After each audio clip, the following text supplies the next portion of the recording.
The Calling of St. Matthew by Caravaggio. Now, to start out with the historical and social context, we need to start with who the artist and who the painter is, and that is Michelangelo Merezzi de Caravaggio, who painted the Calling of St. Matthew between 1599 and the 1600s. Now, Caravaggio was a very famous painter in Rome in the early 17th century. Also, a fun fact about him is that he was a notorious criminal and murderer. So this painting was commissioned by Cardinal Matthew and is in the Cantarelli Chapel with two other paintings. So from the left we have the Calling of St. Matthew, in the middle we have the Inspiration of St. Matthew, and on the right we have the Martyrdom of St. Matthew.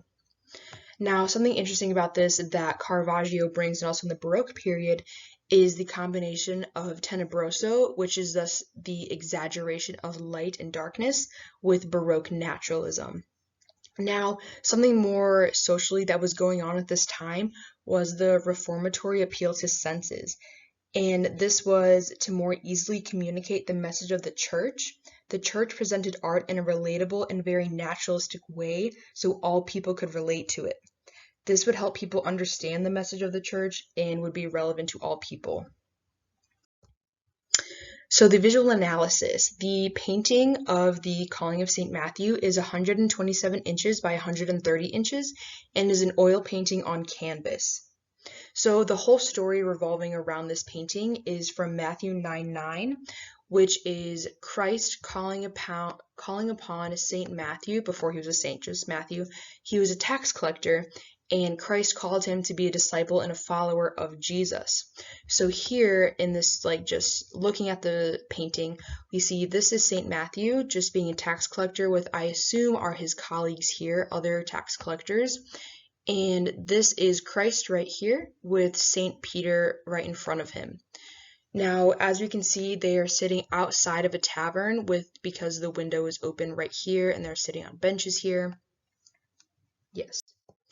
So something that's very interesting about this is that the only indication of spiritualness or religion is this very slight slivered halo above Christ's head. Other than that, if you just look at it, there's not much spirituality that we see through it.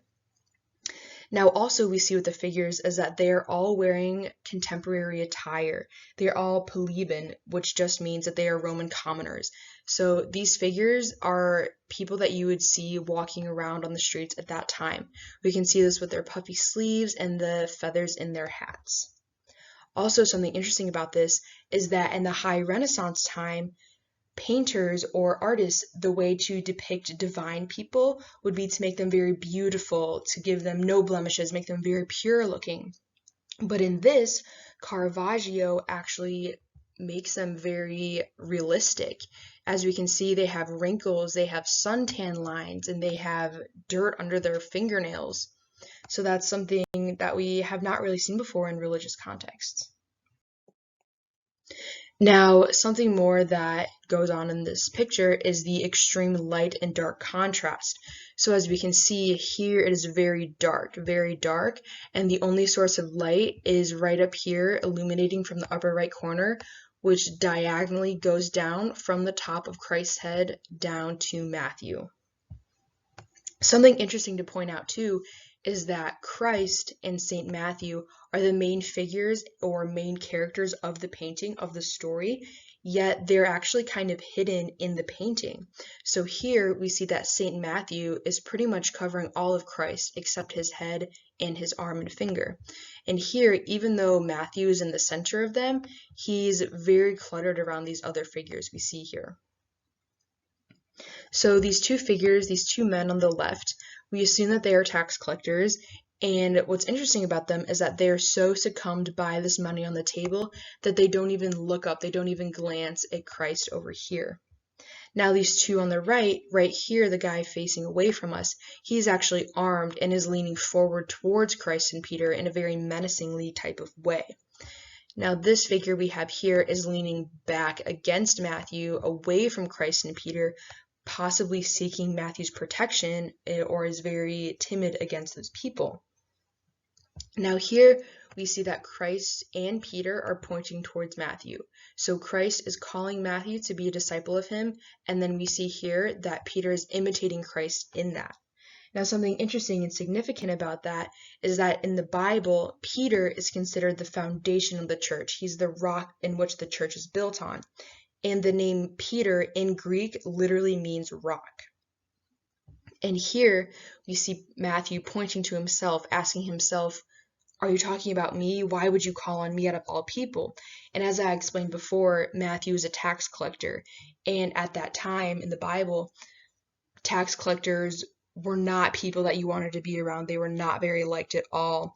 So Matthew is very startled and surprised that Christ is calling upon him. Yet we can see that his eyes is actually acknowledging Christ. Now, furthermore into this, we see the spiritual awakening of of Matthew, because here, even though he's acknowledging Christ and he's pointing to himself, his other hand we see is still in the money here. Now here we have the comparison of the calling of St. Matthew and the Michelangelo's creation of Adam. Now if we zoom in a little bit closer, we can see that Christ's finger, his very relaxed, is very similar to Adam's finger here in this painting.